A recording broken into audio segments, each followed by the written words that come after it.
Assalamualaikum warahmatullahi wabarakatuh. Perkenalkan, kami dari kelompok 3 akan mempresentasikan tentang teori dan manfaat atau fungsi dari kepemimpinan pendidikan. Kepemimpinan pendidikan menurut beberapa ahli adalah pengarahan dan pengawasan terhadap orang lain agar dapat melakukan tugas-tugas yang telah direncanakan sehingga dapat mencapai sasaran dan tujuan lembaga pendidikan. Kepemimpinan merupakan terjemahan dari leadership yang berasal dari leader yang artinya pemimpin, ketua, atau kepala. Ahmad 1999-175 didasarkan pada pernyataan Robbins dalam Sadikin 2020 halaman 116 bahwa kepemimpinan adalah kemampuan mempengaruhi kelompok menuju tercapainya sasaran. Dijelaskan lebih lanjut oleh Simerson dan Van dalam Purwanto 2016 halaman 191 bahwa kepemimpinan biasanya merupakan kekuatan pendorong di belakang kemampuan organisasi untuk memenuhi proposisi nilainya. Menurut Koch dan Stanley, kepemimpinan adalah kemampuan untuk menginspirasi orang guna menciptakan komitmen total, diinginkan dan sukarela terhadap pencapaian tujuan organisasional atau melebihi pencapaian tersebut.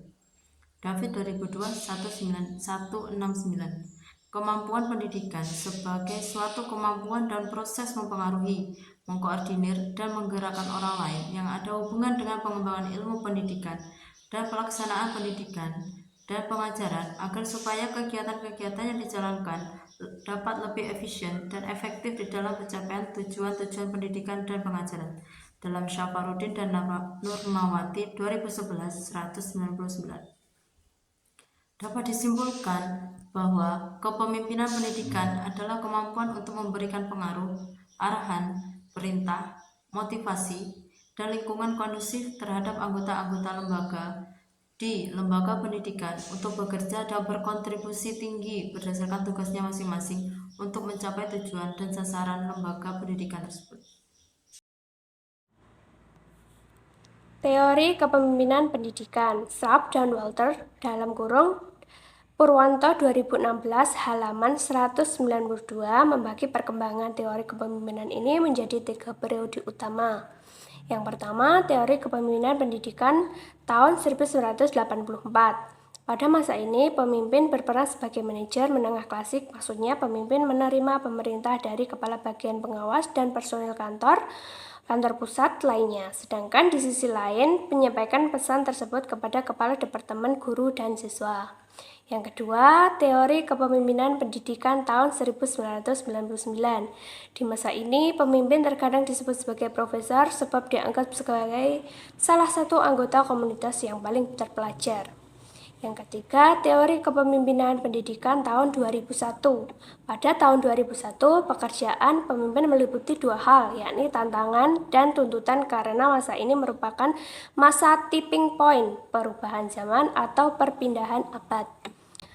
Berdasarkan tipping point atau transisi antar abad, ini juga perkembangan teori kepemimpinan pendidikan dapat dibagi menjadi 2 era, yakni 1. Teori kepemimpinan pada akhir abad ke-20, yakni pekerjaan dilaksanakan secara individu, memberikan penghargaan, manajemen mengetahui yang terbaik, pemimpin melakukan hal yang benar dengan mengacu dan konten yang tepat, menghindari resiko, serta menceritakan atau memberikan penjelasan kepada anggota. Yang kedua, teori kepemimpinan pada awal abad ke-21, yakni melakukan pekerjaan di dalam tim dan meminta imbalan tim. Semua orang adalah pemimpin, melakukan hal yang benar dengan mengacu pada konteks hipertek dan proses mengambil resiko yang sesuai, serta memberikan pelatihan dan pendelegasian Clat Hiber dalam Purwanto 2016 halaman 197. Berikut manfaat atau fungsi kepemimpinan pendidikan. Fungsi atau pemimpin pendidikan adalah kelompok untuk belajar, memutuskan, dan bekerja. Antara lain, yang pertama, pemimpin membantu terciptanya suasana persaudaraan kerjasama dengan penuh rasa kebebasan.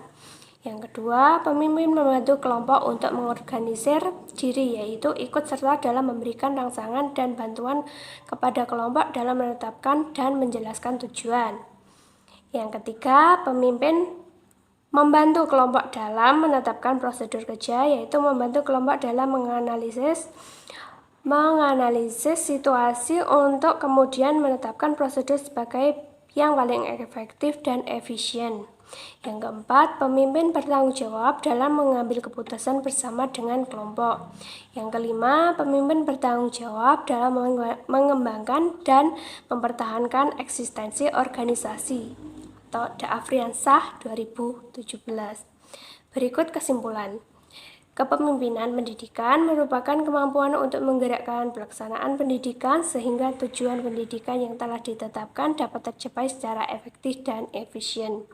Fungsi kepemimpinan pendidikan adalah untuk membina persaudaraan dan bertanggung jawab dalam mengambil keputusan, mengembangkan, dan mempertahankan eksistensi organisasi. Berikut presentasi dari kami. Terima kasih.